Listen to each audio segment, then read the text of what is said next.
السلام عليكم ورحمة الله تعالى وبركاته، مرة أخرى في قناة ناناسوس. اليوم رجعت معكم بغريبة البهلة كتجي رائعة، كنتمنى تجربوها.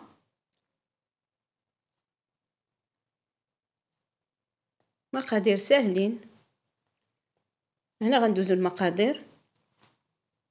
عندنا كاس جنجلان، كاس طحين محروق، 2 كيسان زيت، 2 كيسان سنيدة، زبدة رابعة،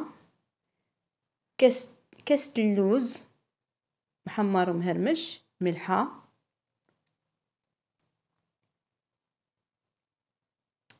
طحين كيلو ناقص كاس اللي محمر، 2 فانيات و2 خمارات. هنا كناخدو الزبدة بحرارة المطبخ، كنضيفو معاها 2 كيسان سنيدة، من الأحسن تكون رقيقة باش دغيا تذوب. هنا كناخدو الفاني،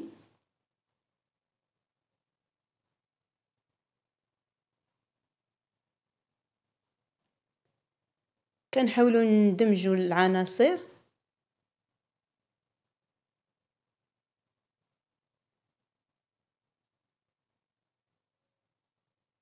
كنبقاو نخلطو حتى كتذوب لينا السنيدة.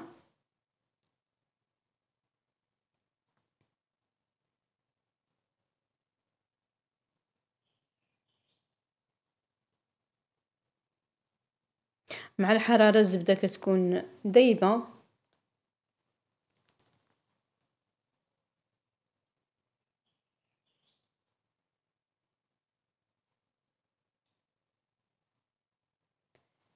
باش ما نضيعوش الوقت قطعت صغير. من بعد رجعت ضفت حتى معكت الزبدة والسنيدة مزيان. كنضيف 2 كيسان زيت وكنخلطوهم تاني مزيان حتى كيندمجوا.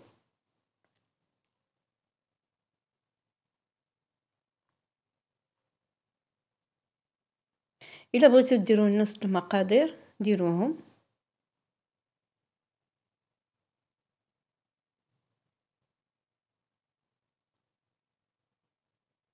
كنخلطو مزيان، راه الخليط باين بيض.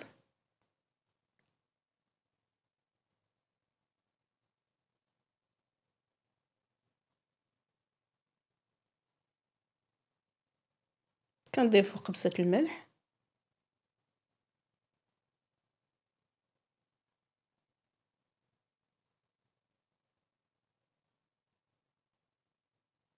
كنديرو كاس جنجدان محمر ومطحون مهرمش، كاس اللوز. انا درت في المقادير درت معكم كاس اللوز، ولكن انا درت كتر، راه زدت مازال.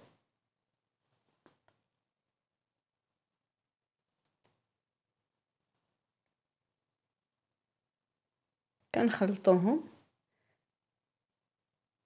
باش يخرج منهم هذاك لوغو ديالهم.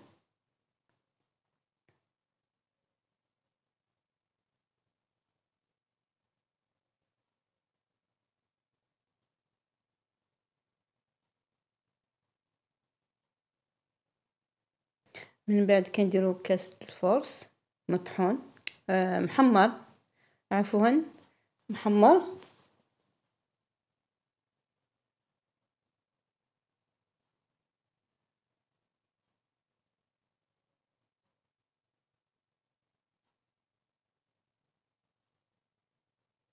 هنا كيخصنا تقريبا كيلو ديال الطحين ديال الفورس، غير كنهز منه هذاك الكاس وكنحمرو.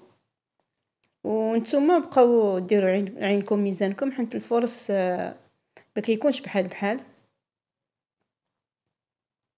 كل نوعيه شحال واش كتمص بالدهون ولا لا. هنا كنزيدو الفورس،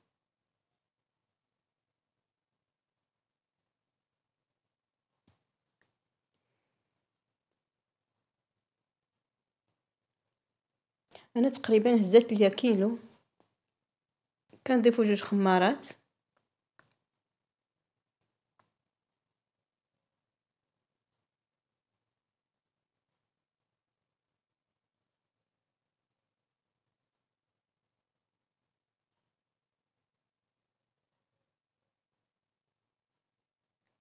كتجمعوا شويه بشويه.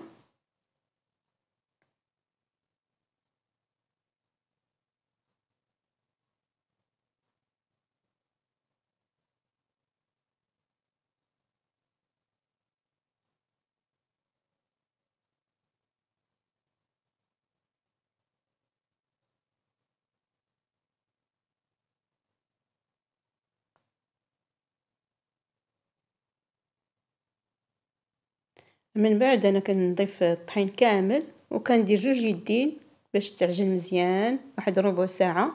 تبقاو تعجنوها تعركوا حتى كتحصلوا على عجينه مزيانه متجانسه.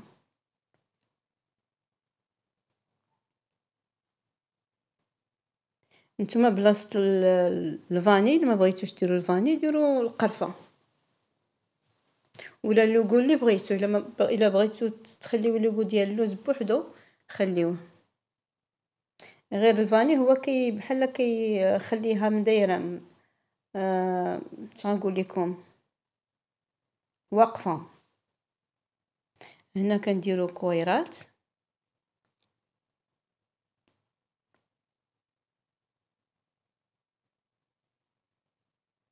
ندير الكويرات على حسب التقدير اللي بغيتو. الا بغيتوها غريبه كبيره ولا متوسطه نتوما على حسب عينيكم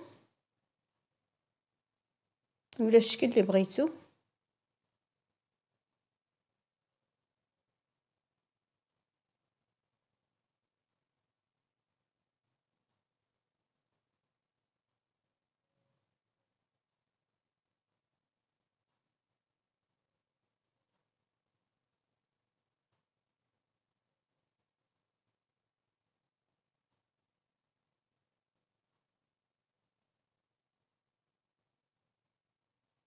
هنايا الفران كيكون سخون مزيان وغتحطوها لتحت. عاد من بعد كتطلعوها الفوق. ملي كتحطوها لتحت كتنقصوا الفران حتى كتلقاو تشوفوها تشقات عاد تطلعوها الفوق ديال الفران. ها هي كتحصلوا على غريبه مشقه ولذيذه. شكرا بزاف على مشاهده الفيديو وشكرا بزاف. الى اللقاء، الى الفيديو القادم ان شاء الله.